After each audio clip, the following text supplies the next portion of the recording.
बिजली के करंट से मृत हुई रिजवाना के परिवार को मिला इंसाफ। उत्तर भारतीय महासंघ और कांग्रेस पदाधिकारियों ने दिलाया मुआवजा। मैं रफीक कामदार, हिंदुस्तानी रिपोर्टर में आपका स्वागत है। 14 जून 2020 को हमने आपको एक खबर बताई थी। कौसा शीलफाटा रोड पर ग्रीन पार्क से आगे नेताजी कंपाउंड है।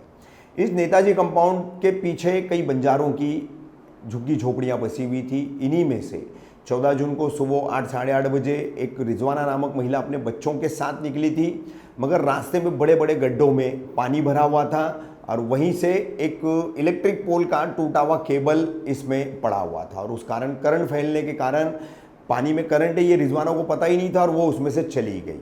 उसके बच्चे बच गए मगर रिजवाना की मौत हो गई। इस मामले में उत्तर भारतीय महासंघ के अध्यक्ष करीम खान, कांग्रेस के युवा नेता इसाक इनामदार और एडवोकेट कबीर चौधरी, इन तीनों ने मृतका के पति इरफान को और उसके परिवार को पूरी कानूनी मदद की। सरकारी स्तर पर खास करके इसाक इनामदार ने काफ़ी प्रयास किए। करीम खान ने उनका पूरा साथ दिया और तब जाकर के ऊर्जा मंत्री नितिन राउत, मुंबई के पालक मंत्री असलम शेख, इनकी मध्यस्थता के बाद टोरेंट पावर लिमिटेड कंपनी ने इस महिला के परिवार को 4 लाख का मुआवजा दिया। हालांकि चेक जो है मुआवजे का ये 23 जुलाई को तैयार हो गया था, मगर आज लगभग 1 महीना हो गया है, 22 अगस्त है और 1 महीना होने के इंतज़ार के बाद उसमें भी मतलब कुछ ऐसा बताया जाता है, आरोप है कि बार्गेन करने वाली बात चल रही थी कि अगर रकम और कम हो जाए तो बहुत ज़्यादा कंपनी के लिए बेहतर होगा।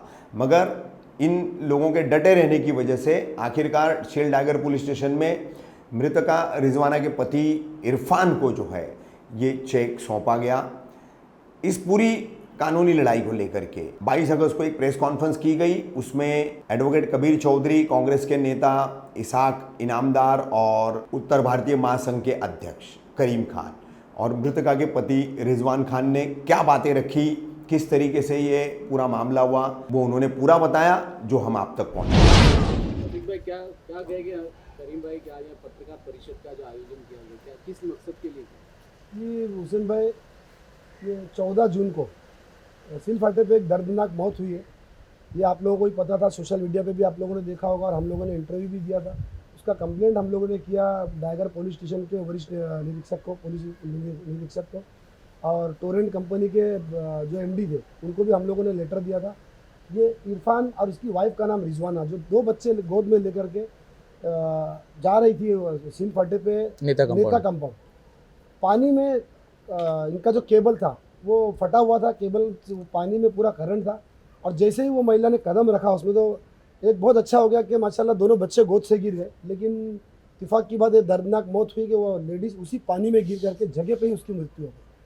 उसके बारे में हम लोगों ने काफ़ी मेहनत की, माशाल्लाह काफ़ी लेटर्स दिए और ये इरफान आपके बाजू में ये बैठा हुआ है। कल माशाल्लाह कल इसको कंपनसेशन भी मिल गया 4 लाख रुपए का, जो हमारी सोच और हमारी मेहनत को पूरा हुआ माशाल्लाह। कौन दिया कंपनसेशन? टोरेंट कंपनी वालों ने दिया। करीम भाई, आपने ये जो 14 जून जो आपने कहा उसमें आपको 8 दिन लगे, तो इन 8 दिनों में आपको कुछ दिक्कतें आई प्रशासन की तरफ से, पुलिस डिपार्टमेंट की तरफ से, टोरेंट कंपनी की तरफ से, या आपको आसानी से ये मतलब जीत हासिल हो गई? खैर 14 जून और चेक कल मिला, तो आप ये बीच का वक्फा देख सकते हैं कि 14 जून और आज कितनी तारीख, कल कितनी तारीख थी, मतलब एक अच्छा लंबा चौड़ा वक्फा गया। इसकी प्रोसीडिंग बहुत काफ़ी हद तक करनी पड़ी। मुसीबतें तो देखो हर एक काम में, किसी के हक दिलाने के काम में, सोशल काम में मुसीबतें तो आते रहती, लेकिन हम लोग बेबाकी से लड़े। साथ में माशाल्लाह हमारे इसाक इनामदार जो कांग्रेस के अच्छे बड़े पद अधिकारी है, इन्होंने भी बड़ी मेहनत की है। असलम शेख साहब जो कांग्रेस के जनसंपर्क मंत्री है थाने जिले के, उन्होंने फ़ोन किया कलेक्टर साहब को, नार्वेकर साहब को, और नार्वेकर साहब से हमारी मीटिंग का अपॉइंटमेंट लिया गया। हम लोग वहाँ पर गए, मैं और इसाक दोनों गए और नार्वेकर साहब ने भी एक वादा किया कि उस गरीब को हक दिलाए तक मैं आपके साथ हूँ और माशाल्लाह कल ये हक मिला है। बहरहाल दुख तकलीफ तो आते रहेगी, सोशल काम है, इसमें कहीं ना कहीं से दुख तकलीफें तो आती है। अभी किसका नाम लेके दुख कहाँ से है और तकलीफ कहाँ से है। कितनी रकम का मुआवजा मिला इनको? जी 4 लाख रुपए का चेक कल मिला है माशाल्लाह।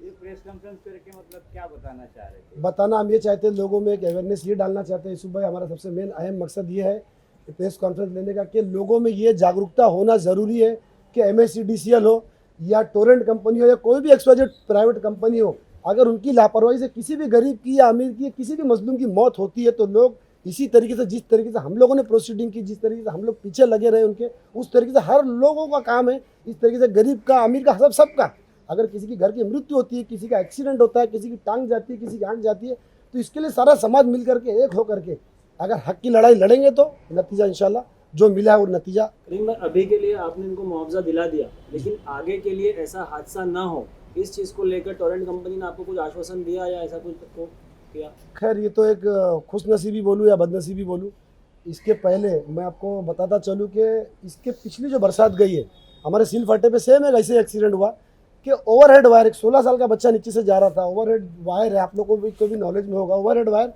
टूट के गिर गया, जिसमें 10 मीटर में 13 जॉइंट थे। मैंने आज भी वो वायर को संभाल के मेरे ऑफिस में रखा है। 10 मीटर में 13 जॉइंट थे, मतलब लापरवाही तो ये एक हद तक MSCDCL से भी बढ़ती जा रही थी। और अब मैं समझता हूँ कि टोरेंट आने के बाद अभी तो देखते हैं कि टोरेंट तो अभी नया आया है, अभी करता क्या है, लेकिन मुझे ऐसा लगता है कि ये सक्षम नहीं हो पाएंगे और ये हादसा बार बार होंगे। लेकिन हम लोग सब ऐसी सोशल और सामाजिक लोग मिलकर इंशाल्लाह अगर मेहनत करेंगे तो कहीं ना कहीं इनका इंफ्रा ठीक होगा। अगर इंफ्रा ठीक होगा तो लाइटें भी बराबर रहेगी और इंशाल्लाह एक्सीडेंट से भी लोग बचे रहेंगे। अस्सलाम वालेकुम। मेरे को करीम भाई से 16 तारीख के दिन मेरी 16 जून पे बात हुई। करीम भाई ने मुझे बताया कि गरीब लेडी की ऐसी डेथ हो गई थी शॉक लगने की वजह से। तो मैंने उनसे सारी डिटेल लिया, फ़ोटोज़ थे, वहाँ के वीडियोज़ थे, उसके बाद जो उन्होंने लेटर था, फिर मैंने अपने लेटर के ऊपर असलम शेख साहब और नितिन राउत साहब से मांग किया था। तो उन्होंने, असलम शेख साहब ने मुझे 24 जून के दिन हम लोग को कलेक्टर साहब का टाइमिंग दिया। हम दोनों जाके मिले। कलेक्टर साहब ने फ़ौरन वो जो लेटर था टोरेंट कंपनी को व्हाट्सअप कर दिया था। उस टाइम पे वो रिसीवर लेटर वो सब नहीं बन रहा था, कोरोना के केसेस ज़्यादा होने की वजह से। उस टाइम पे कलेक्टर साहब ने हमको दिलासा दिलाया था कि कुछ भी हो जाए आप लोगों को, ये लेडी को ये मुआवजा मिल जाएगा। उसके बाद 27 जून के टाइम मैंने नितिन राउत साहब से मुलाकात करके ये पूरा मैटर उनको बताया था। उन्होंने फ़ौरन वो जो लेटर था MSCL डायरेक्टर साबू जी, उनको ये फॉरवर्ड कर दिया था। और यशोमती ताई जो महिला विकास मंत्री है, उन्होंने भी नितिन राउत साहब को फ़ोन किया था इस विषय में, और नितिन राउत साहब ने उनको भी दिलासा दिया था कि आपके बोलने पे मैं जल्द से जल्द जो ही ये लेटर दिला दूंगा। उसके बाद में MSCL डायरेक्टर से मैंने जुलाई के फर्स्ट वीक में जाके मिल के आया था। उन्होंने भी मुझे बोला आपका लेटर मुझे मिल गया है, आपको जुलाई के ही इसमें मैं कुछ भी करके आपको मुआवजा आपकी लेडी तक पहुंच जाएगा। पर कुछ रीज़न की वजह से तो ऑलरेडी वो लेटर जो था टोरेंट तक पहुंच गया था और 23 जुलाई को ही चेक बन गया था, पर टोरेंट ने ही उसको लेट करके कल दिया है। मतलब ऑलरेडी वो प्रोसेस 1 महीने के अंदर ही वो ख़त्म हो गया था और उनके लिए मुआवजे का ये हो गया था। और दूसरी एक बात ये भी थी कि टोरेंट जो भिवंडी में है वो पिछले 13-14 साल से है। उसके अंदर आज तक जो 400-500 लोगों की शॉक लगने से डेथ हुई रहेगी, ये उनकी हिस्ट्री के अंदर है। पर 80% लोगों को आज तक कभी मुआवजा मिला ही नहीं है।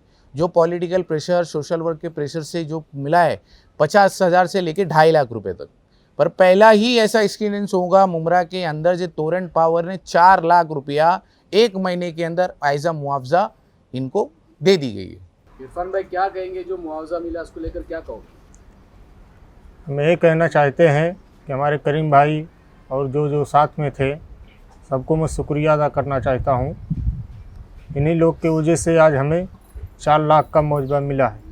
अब हमारे बच्चे लोग जो हैं छोटे छोटे, उन लोग का जब समझ लो सहारा हो गया। और क्वेश्चन ही है। अच्छा इरफान, ये बताओ कि ये एक लंबी लड़ाई लड़ी गई, ठीक है, करीम भाई है, इसाक भाई है, एडवोकेट हैं, इन लोगों ने सबने तुम्हारे लिए एक लंबी लड़ाई लड़ी, ये मुआवजा तुमको मिलना चाहिए जी। तो इस दौरान तुमको किन किन मुश्किलों का सामना करना पड़ा? तुमको जैसे सरकारी अधिकारियों से, पुलिस डिपार्टमेंट से फ़ोन आए होंगे, बुलाया गया होगा, बहुत कुछ कहा गया होगा, तो वो तमाम बातें क्या थी, कैसे थी, कैसा उसका तुमने सामना किया? उस पूरे माहौल में भी इन लोगों ने तुम्हारा कैसे सपोर्ट किया, क्या बताओगे उस बारे में? जब फ़ोन करते थे हमारे पास तो हम करीम भाई के पास फ़ोन करते थे, तब करीम भाई हमें मदद के लिए जहाँ जहाँ बुलाते थे जा रहे थे। इन्हीं लोग की वजह से ये सब हुआ।